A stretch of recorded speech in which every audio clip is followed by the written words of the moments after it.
Gidawat sa mga miyembro sa Moro National Liberation Front o MNLF gikan sa nagkadiyang bahin sa Mindanao. Pinaagi silang mga commanders ang 25 million pesos nga agricultural equipments. Gilangkuban kini sa 8 ka traktura, 6 ka combine harvesters, corn shellers o uban pa.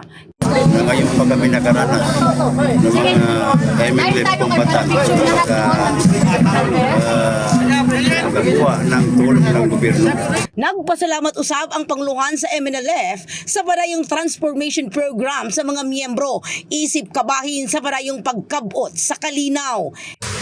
So, kailangan alagaan natin so that we can meet its objective of serving our people. Ito'y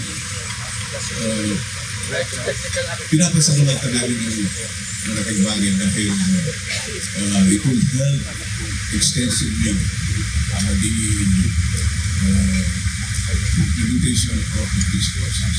Dungan niini, gihangyo usab ni Sema ang gobyerno nga subling magpahigayon og konsultasyon alang sa padayong hisgutan ng pangkalinaw tali sa MNLF o gobyerno. Samtang gisiguro usab ni Secretary Carlito Galvez Jr. sa Office of the Presidential Advisor on Peace, Reconciliation and Unity ang socio-economic support alang sa MNLF members. Kiniusab sa pakikalayon sa Mindanao State University sa Jensen.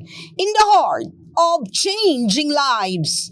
Kini sa Brigada Richel Gubalani, alang sa 89.5 Brigada News sa Jensen, the Music and News Authority.